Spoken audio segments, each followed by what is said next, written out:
Hey everybody. So I just want to come on and talk about, and this video will be about the power of the tongue. So I want to go and I want to start from this aspect. Rudolf Steiner, his book Atlantis and Lemuria, talked about the beginning part when the individuals or the beings fell from another dimension. And it gave the analysis that before there was language, there was telepathic communication amongst beings, which I do believe is true. I do believe that's valid. Um, and so that was the way that we communicated. We communicated telepathically. But I want to talk about the power of the tongue, because the power of the tongue, if we're going to take that to be something that we can go with, okay, because we know that we can communicate telepathically. Animals in nature, emotions, someone that you know that you can look at and you can have a whole conversation with. If you're in tune and in sync, you can complete that. You can have a conversation with them without saying a word. However, I want to talk about the detriments and the good aspects of the power of the tongue. Words have such a powerful connotation to them anyway. You can say something that can hurt a person, you can say something that can uplift a person. But there's aspects behind the language in itself that is so powerful, because it is a vibrational tone that you really can use your spiritual gifts and to refine what you're speaking of, if you know how to correctly use the power of the tongue. And so not just so much the words, but the actual vibrations. When you sing, there's a vibration. When you hum, there is a vibration. When you are tasting, there's a vibration. And so there's a whole system that goes on with the tongue in itself, because it is so powerful. And so the English language that we've come to know, I think that's why melanated people have a difficult time, I want to say, when we're expressing the English language, because there's undertones, there's vibrations, there's music, there's melodies and notes that we have been accustomed to use to be able to reach the spiritual realm. And I think that's by design, that things are in place to kind of limit those ancient vibrations that we used to do. So take, for example, indigenous or Native Americans, which I use that term very loosely, because you can't be native to anything in this room because we didn't come from here. But I'll say indigenous individuals that, they would hum or they would use chants, hey, I, oh, all that. And that calling, that vibration reached to different dimensions because the power of the vibration and what they were saying.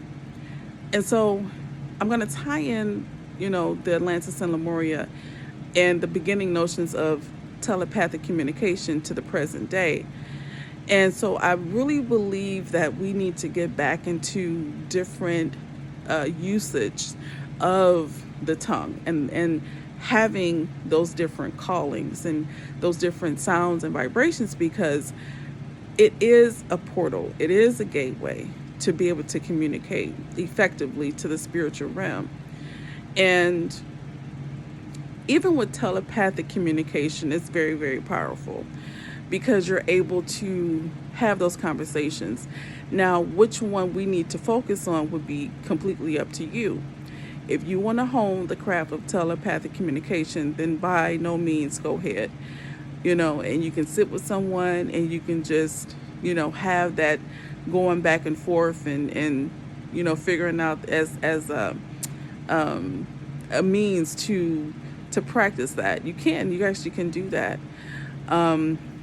Women can look at their children and give them that one little look, and they know either sit down, be quiet, you being too loud.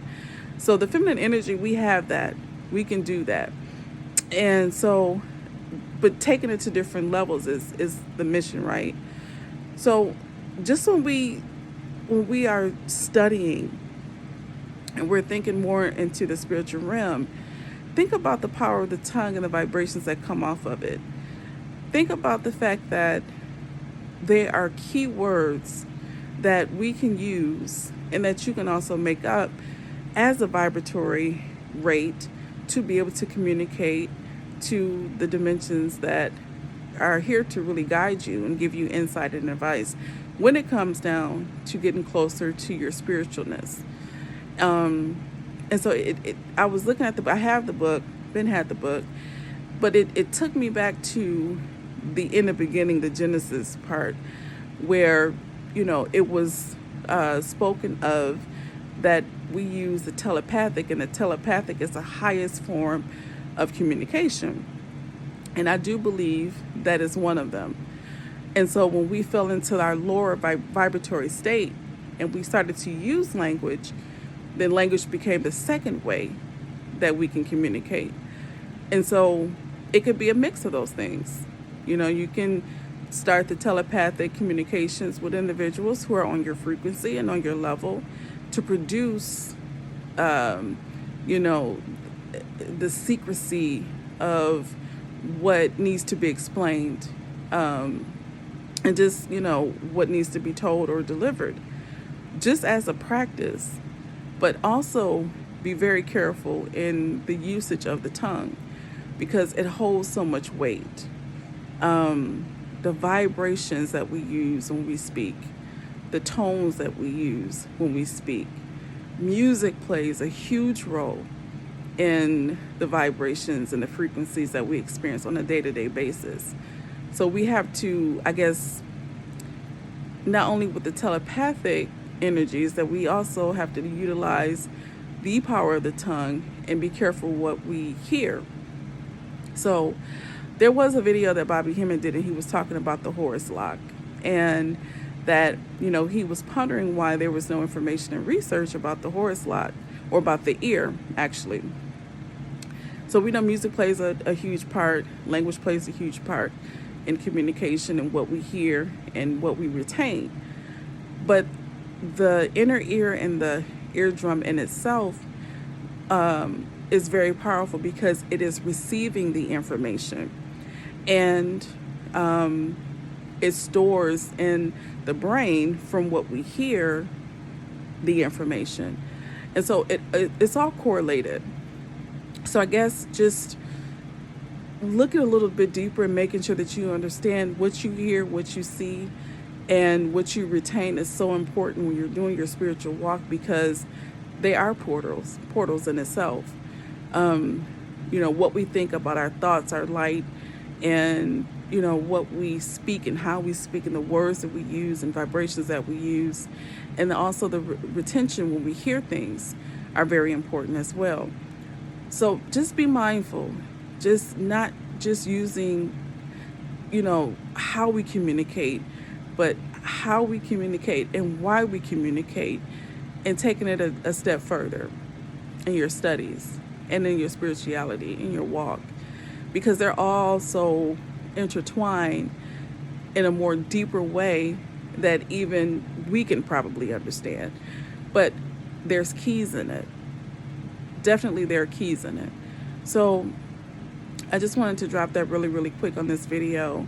The power of the tongue is something that we need to start really focusing on, and the vibrations that the tongue produces, and the ancient vowels and symbols that we used to use to be able to communicate before the telepathic fall, and before that was dismissed as a lower form, once a higher form, but now a lower form of communication.